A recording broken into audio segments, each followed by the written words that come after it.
Properties of electric charge में हम लोगों ने दो प्रॉपर्टीज को देख रखा है। अब हम बात करेंगे थर्ड नंबर प्रॉपर्टी की, जो है इलेक्ट्रिक चार्ज इज कंजर्व्ड। जो इलेक्ट्रिक चार्ज होते हैं वो कंजर्वेटिव ही नेचर होते हैं, वो कंजर्व होते हैं। डैट मीन्स, समझिए इस चीज को अच्छे से, the net charge of an isolated system remains constant, that is conserved. अगर किसी भी आइसोलेटेड सिस्टम की बात किया जाए, उस आइसोलेटेड सिस्टम के ऊपर जो नेट चार्ज होगा वो कांस्टेंट होंगे हमेशा। This means that charge can neither be created nor be destroyed, but it may simply be transferred from one body to another. हमारे ऊपर कोई चार्ज है, तो जो चार्ज है ये चार्ज नहीं तो क्रिएट किया जा सकते हैं, नहीं डिस्ट्रॉय किए सकते हैं। हमारे ऊपर जो चार्ज है उसको हम लोग बस सिंपली ट्रांसफर कर सकते हैं किसी दूसरे बॉडी की तरफ, ठीक है। तो सिंपल टर्म में अगर कहा जाए तो हम कह सकते हैं electric charge can neither be created nor be destroyed. चाहे कोई भी रिएक्शन हो, केमिकल रिएक्शन हो, न्यूक्लियर रिएक्शन हो या कोई डिकेज हो, उसमें electric charge is conserved in nature इस चीज़ को अच्छे से सेटिस्फाई करते हैं। जैसे इसके लिए मैंने लिखा हुआ है नोट करके, conservation of charge is also found to hold good in all types of reactions, for examples either chemical, nuclear और डीके। कोई भी रिएक्शन होंगे उन सभी के लिए कंजर्वेशन ऑफ चार्ज वैलिड होने वाले हैं। इनको समझते हैं कि एग्जाम्पल्स की हेल्प से, जैसा कि आप लोग क्लास 11th में पढ़ाए थे मैंने, पेयर प्रोडक्शन और पेयर एनिहिलेशन। अब पेयर प्रोडक्शन और पेयर एनिहिलेशन में क्या होता है, नाम से ही क्लियर होगा। मैं दो एग्जाम्पल्स ले रहा हूँ रिएक्शंस का। एक है पेयर प्रोडक्शन,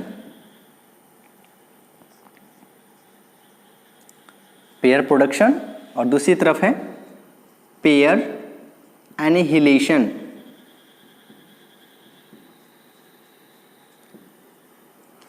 पेयर प्रोडक्शन मतलब जोड़ा में कोई चीज बनने वाला है। अब समझिए क्या होता है, ये है आपका न्यूट्रॉन। मैंने आपको बताया था क्लास 11th में कि न्यूट्रॉन के ऊपर जब हम high energy wave gamma rays को क्या करेंगे, फॉल कराएंगे। गामा रेज को इसके ऊपर फॉल कराएंगे। इसकी एनर्जी है एच न्यू, कुछ इस तरह से मैं दिखा रहा हूँ कि हाई एनर्जी सोर्स है ये गामा रेज। जब हम इसके ऊपर फॉल कराते हैं तो इनिशियल सिचुएशन कुछ इस तरह का है कि गामा रेज है और इनके ऊपर कोई भी चार्ज वगैरह नहीं है। तो इनिशियल सिचुएशन में इनिशियली जो चार्ज है वो चार्ज कितने हैं, Q इक्वल्स टू 0, क्योंकि कोई चार्ज है ही नहीं। और क्या होंगे, जब आप गामा रेज को न्यूट्रॉन के ऊपर, यहाँ पे मैं लिख देता हूँ न्यूट्रॉन, ये जो आप पार्टिकल्स देख रहे हो ये पार्टिकल्स क्या है, बेसिकली न्यूट्रॉन है। न्यूट्रॉन के ऊपर फॉल कराएंगे, इसके बाद क्या होगा, न्यूट्रॉन जो है ये ब्रेक हो जाते हैं, टूट करके आपको दो पार्टिकल्स मिलेंगे। एक का नाम होगा पॉजिट्रॉन और दूसरे का नाम होगा इलेक्ट्रॉन, ठीक है।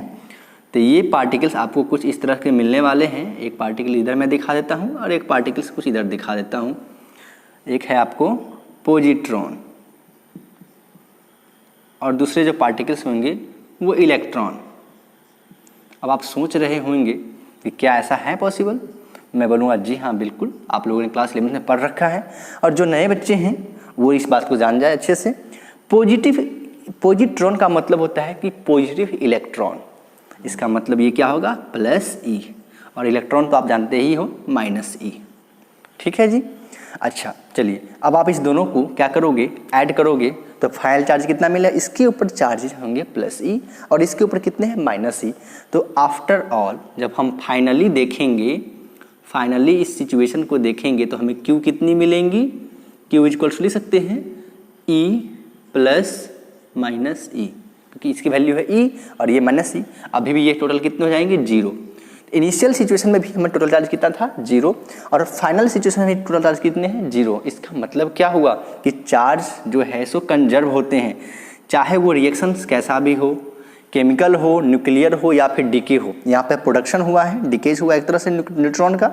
तो इस वाले सिचुएशन में भी हमारा electric charge is conserve in nature इस चीज़ों को सपोर्ट कर रही है। हम बात करेंगे पेयर एनिहिलेशन। सिंपल सा चीज़ है, जो रिएक्शन है पेयर प्रोडक्शन का जस्ट इसका उल्टा होता है पेयर एनिहिलेशन में। तो पेयर एनिहिलेशन में क्या होगा बच्चे कि आपका दो पार्टिकल्स, एक है आपको पॉजिट्रॉन, तो मैं यहाँ पर लिखता हूँ प्लस ई, और एक है माइनस ई वाला इलेक्ट्रॉन। ये दोनों मिलेंगे तो इससे आपका फॉर्मेशन हो जाएगा न्यूट्रॉन का। तो मैं यहाँ पे दिखा देता हूँ न्यूट्रॉन। ये है आपका इनिशियल सिनारियो।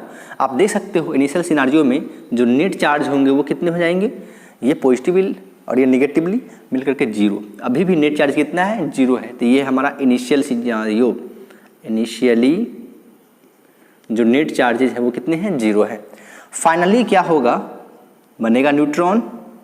और न्यूट्रॉन बनने का मतलब क्या हुआ, न्यूट्रॉन के ऊपर कोई चार्ज होता है, नहीं होता है। इसका मतलब ये तो न्यूट्रल पार्टिकल है। तो न्यूट्रल पार्टिकल, इसका मतलब Q is equals to zero. और यहाँ के बाद आपको क्या मिलेंगे, आपको एनर्जी मिलेंगे, एनर्जी वेव्स मिलने वाले हैं। तो इसलिए हम लिखेंगे यहाँ पर H न्यू, H न्यू। जब ये रिएक्शन होगा उस रिएक्शन पे आपको हाई सोर्स एनर्जी यहाँ से मिलने वाले हैं, जैसा कि मैंने यहाँ पर दिखाया है। इसमें क्या हुआ, पॉजिट्रॉन और इलेक्ट्रॉन्स आपस में मिलकर के प्रोडक्शन किए हैं किसका, न्यूट्रॉन जैसे पार्टिकल्स का। इसीलिए इसको बोलेंगे पेयर एनिहिलेशन और इसको बोलते हैं पेयर प्रोडक्शन। दोनों रिएक्शंस में चार्ज क्या है, कंजर्व है। ये initial charge is equals to final charge, final charge. इसीलिए हम कह सकते हैं charge can neither be created nor be destroyed, it can only be transferred from one body to another body। Okay, इसके बाद हम लोग मूव करेंगे प्रॉपर्टीज नंबर 4 की तरफ। इलेक्ट्रिक चार्ज इज रिलेटिविस्टिकली इनवेरिएंट, ये है हमारी प्रॉपर्टी नंबर 4। अब रिलेटिविस्टिकली इनवेरिएंट का क्या मतलब होता है, सिंपल टर्म में कहा जाए तो हम ये बोलेंगे कि जो इलेक्ट्रिक चार्ज है वह डिपेंड नहीं करेगा कि चार्ज की क्या वेलोसिटी है, चार्ज रुका हुआ है या चार्ज मोशन में है। इसका मतलब हम बोलेंगे charge at rest is equals to charge in motion. अब आपके दिमाग में ये उठ रही होगी, क्या इलेक्ट्रिक चार्ज जब मोशन में होगा तो उसकी वैल्यू चेंज हो सकती है? मैं बोलूँगा बिल्कुल भी नहीं। फिर आप पूछोगे क्या कुछ ऐसे सब्सटेंसेस होते हैं या फिर कुछ ऐसी प्रॉपर्टीज होती हैं जिनकी वैल्यू मोशन में कुछ और हो और रेस्ट में कुछ और हो? मैं बोलूँगा जी हाँ बिल्कुल। थियरी ऑफ रिलेटिविटी के अकॉर्डिंग कुछ ऐसे प्रॉपर्टीज होते हैं सब्सटेंसेस की जिनकी वैल्यू रेस्ट वाले सिचुएशन में कुछ और होंगे और मोशन वाले सिचुएशन में कुछ और होने वाले हैं। लेकिन चार्ज जो होते हैं वो थियरी ऑफ रिलेटिविटी को फॉलो नहीं करता है, इसीलिए इसे कहा जाता है रिलेटिविस्टिकली इनवेरिएंट। चलिए समझते हैं इस पॉइंट्स को। Electric charge does not follow theory of relativity. Theory of relativity आपको इस लेवल पे तो नहीं पढ़ना है, जब आप कॉलेज के लेवल में जाओगे या फिर एससी वर्मा बुक में आपको थियरी ऑफ रिलेटिविटी मिल जाएगा क्लास 11th के बुक्स में, लेकिन वो आपके एनसीईआरटी टेक्स्ट बुक के सिलेबस का पार्ट नहीं है। तो ये कह रहा है कि जो इलेक्ट्रिक चार्ज है वह थियरी ऑफ रिलेटिविटी को फॉलो नहीं करते हैं। This means that charge is independent of frame of reference. जो चार्ज होते हैं वो फ्रेम ऑफ रेफरेंस से इंडिपेंडेंट होते हैं। किसी भी फ्रेम ऑफ रेफरेंस की बात कर लीजिए, either inertial, non inertial, body at rest, body in motion, हमेशा उसकी वैल्यू जो होगी चार्ज की वैल्यू वो क्या होंगे, सेम होने वाले हैं। That is charge on a body does not change what ever be its speed और वेलोसिटी। चाहे उस बॉडी की स्पीड कुछ भी हो, वेलोसिटी कुछ भी हो, उसकी चार्ज की वैल्यू चेंज नहीं होंगे। इसीलिए इसको समराइज करके लिखा गया है charge at rest is equals to charge in motion.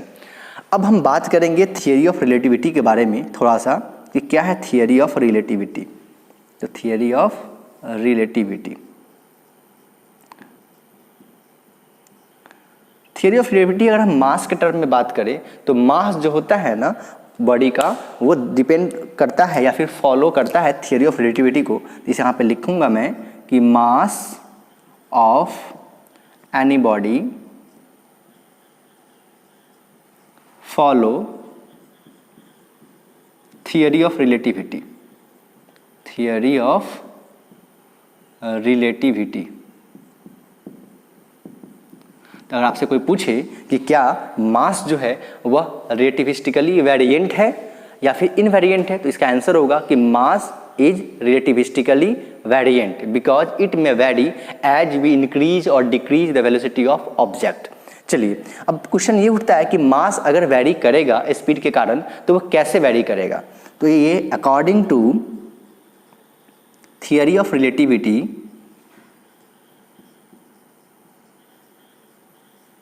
Theory of relativity,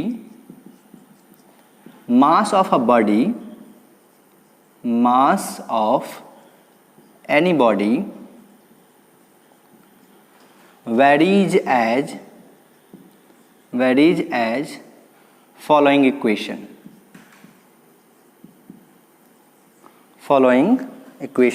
और ये इक्वेशन क्या है, इनको समझते हैं।